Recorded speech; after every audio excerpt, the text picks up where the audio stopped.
Hello and welcome to part 2 of my art supplies series. Today we'll be discussing about the different types of paper that I use for colored pencils. If you're wondering what was part 1 about, it was all about colored pencils. So if you haven't watched that video yet, please go ahead and watch it. The link is now on your screen as well as in the description box. Also, if you're new around here, please subscribe and like. The papers that I would be discussing today work best for me based on my skill level and my drawing style. So I cannot guarantee that the same paper would work for you as well. So what I would suggest is consider this video as a starting point. Try out different types of papers, experiment with them, and then choose what's best for you. But there are certain factors that you need to keep in mind before choosing your paper. If you want to make long-lasting artworks, then the paper should be archival and acid-free. Another important factor to be considered is the texture or the tooth of the paper, which refers to the tiny peaks and valleys that you find on the paper surface.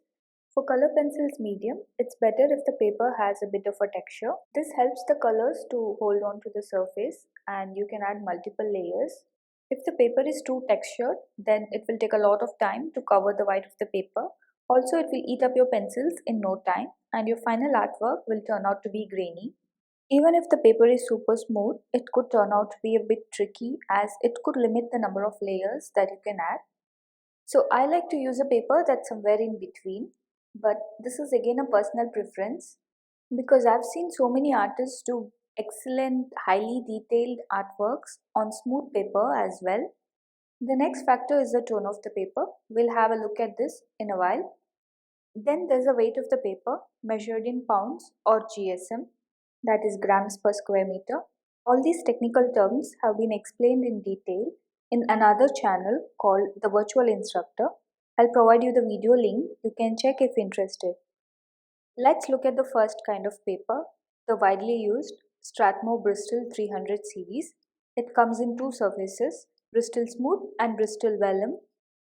First, let's look at the Bristol Smooth. This has a very smooth flat surface with little to no tooth. Hence, this is best suited for fine detailed drawings and subjects like portraits that require a very smooth finish.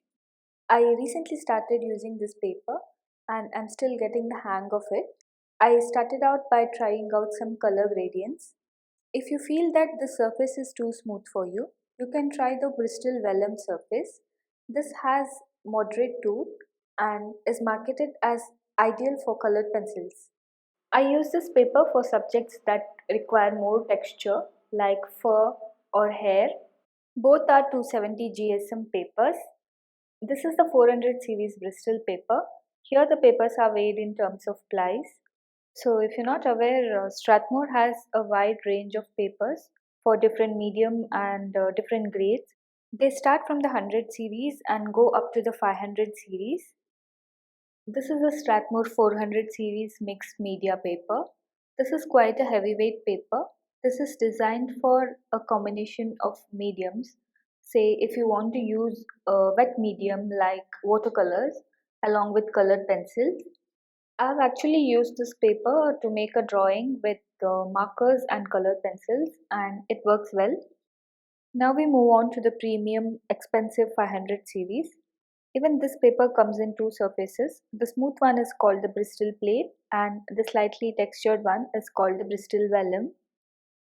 They are 100% cotton and are widely used by professionals. This is a 500 series mixed media visual journal. Even this is 100% cotton. I've done few colored pencils, markers and watercolor pencils drawings on this. The Strathmore 400 series Toned and Sketchbook. This is my very first and my most favorite sketchbook. Although this is quite light compared to other papers, I think about 80 pounds, and is quite thinner as well. It works excellently for colored pencils. Working on a tone paper enables you to start somewhere in the middle of the value range. So I feel if you're a beginner, this is the best kind of paper to start with. As you can see, the colors kind of pop on the tone paper. Since the mid-tone is already available, it's quite easier for you to add in your highlights or the shadows. When using this paper for the first time, I would advise you to first make some color swatches or color gradients and just get used to how the colors look or feel and blend on this paper. As you can see, you can even do highly detailed drawings on this paper. This is also available in toned grey, and the Strathmore 400 series toned sketchbooks are a bit inexpensive compared to the ones that we discussed earlier. This is a Strathmore 400 series mixed media paper. This is the tone tan one. It's also available in grey and blue as of now. Just like the previous paper that we discussed, this is also 100% recycled. This is designed to handle both wet and dry media. So if you want to use markers or watercolors along with colored pencils, you can use this paper. Since I already had the warm tan paper, I wanted to try their cool grey one as well. But I couldn't find it at that time, and so I bought the steel blue paper, and that's my current favorite. So here it is, the tone blue mixed media paper. Just a small disclaimer here. You would have observed that since the beginning I am only showing you Strathmore Papers here. My intention is not to promote or endorse this particular brand. It's just that I've been using these papers since the beginning and I'm quite comfortable with them. Don't worry, we'll discuss few other brands as well later. All these drawings were made on the toned blue paper, and these nail polish drawings are quite popular. Just notice how the blue background gives a totally different effect onto the drawing. Okay, now it's finally time to move on to another brand. This is the Arteza toned grey sketchbook. When I first bought this, I wasn't sure if this would perform as well as the Strathmore toned series, but this paper actually surprised me. Colored pencils work really well on this paper. I've also used a little bit of the Arteza markers on this paper as well. This is the drawing where I used markers and colored pencils. This is the Arteza mixed media pack. Alcohol markers or brush pens work well on this paper, and the paper does not buckle down easily. Now let's move on to something a little more inexpensive but equally good. This is a Derwent sketching paper. This is a slightly textured paper and just suits my style of drawing. So you can see that most of my recent artworks are made on this paper. If you're in India and are finding it a bit difficult to get your hands on the Strathmore papers, or if you find that it's a bit more expensive for you, you can definitely go for the Derwent sketching paper. This is the Derwent watercolor paper.